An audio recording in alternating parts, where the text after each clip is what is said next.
అందిన సమాచారం ప్రకారం ఈ మధ్య పట్టుబడిన సీరియల్ కిల్లర్ భైరవుడు పోలీస్ కస్టడీ నుంచి తప్పించుకున్నాడు. ఆ సమయంలో అడ్డొచ్చిన 6 పోలీసుల్ని హతమార్చాడు. మాకొచ్చిన సమాచారం ప్రకారం భైరవుడి నెక్స్ట్ టార్గెట్ సిటీలో ఒక పెద్ద హాస్పిటల్ అని తెలుస్తోంది. ఆ హాస్పిటల్లో ఉన్న పేషెంట్స్ కు పెద్ద ఎత్తున ప్రాణాపాయం ఉండొచ్చని భావిస్తున్నారు. ఇప్పటికే సిటీలో ఉన్న అన్ని హాస్పిటల్స్ వద్ద భారీ బందోబస్తు ఏర్పాట్లు చేయడం జరిగింది. ఈ సంఘటనను నియంత్రించడానికి central government special squad officer గా డీజీపీ రవిచంద్రన్ ను నియమించింది.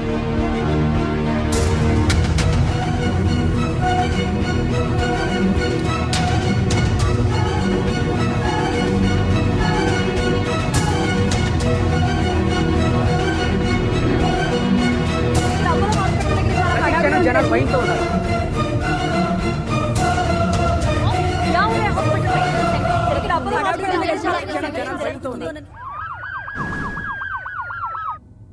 మీ అందరి సపోర్ట్ ఉంటేనే భైరవుని పట్టుకోగలం.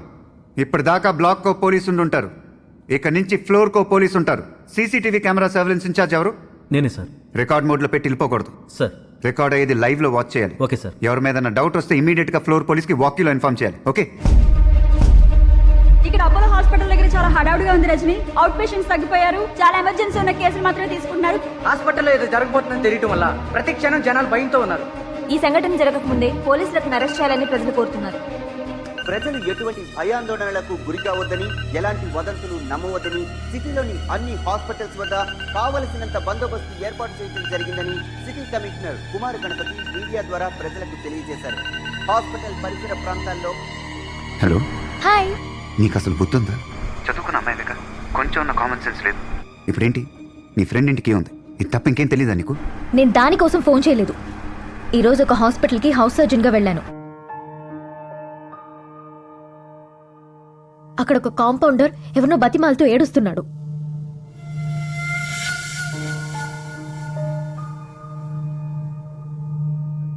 డౌట్ వచ్చి ఫాలో చేశాను.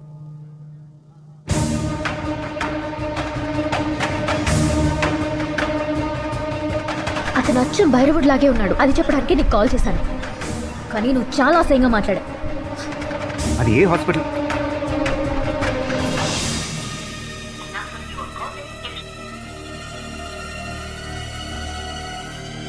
వినయ్, నువ్వు ఎక్కడున్నావు?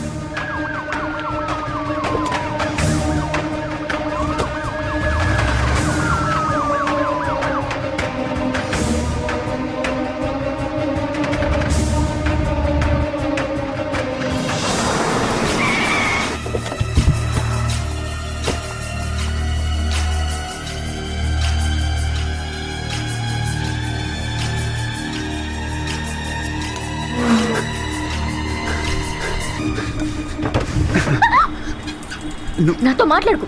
నేనేమైపోతే నీకెందుకు? ఏ హాస్పిటల్ హౌస్ సర్జన్ గా వెళ్ళావు? వాడి పేరేంటి? Life care hospital, general ward compounder Ramachandra.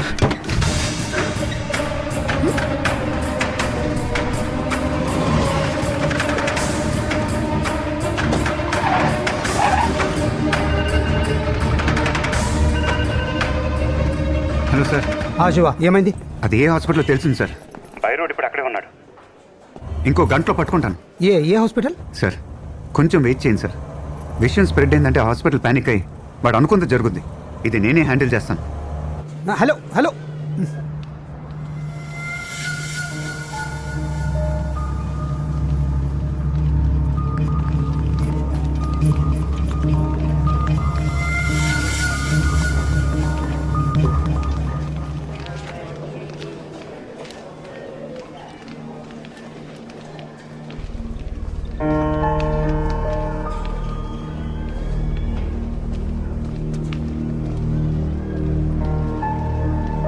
Sir,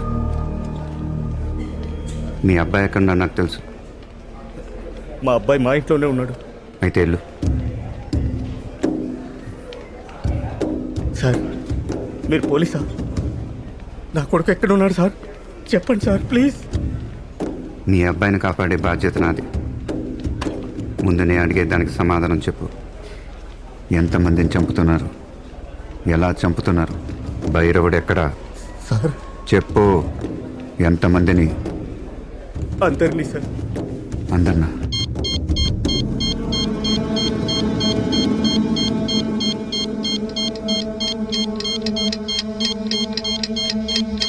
ఎక్కడని చూపించగలవా? చూపిస్తాను సార్. రా.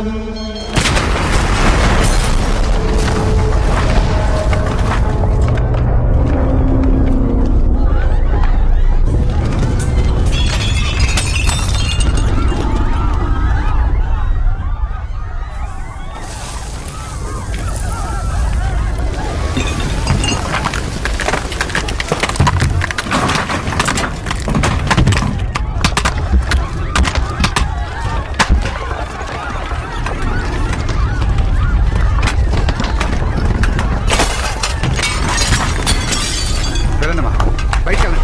అందరూ బయటికి వెళ్ళండి. వెళ్ళండి సార్, బయటికి వెళ్ళండి. త్వరగా త్వరగా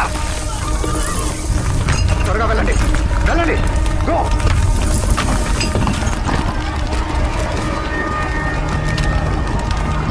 లిఫ్ట్ ఎవరు యూజ్ చేయకండి. పిల్లలు జాగ్రత్త. త్వరగా కిందికి వెళ్ళండి.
ఓకే సార్, ఈ రోజుల్లో మనుషుల్లో మానవత్వం లేదు అనడానికి భైరవుణ్ణి ఉదాహరణగా చెప్పచ్చా?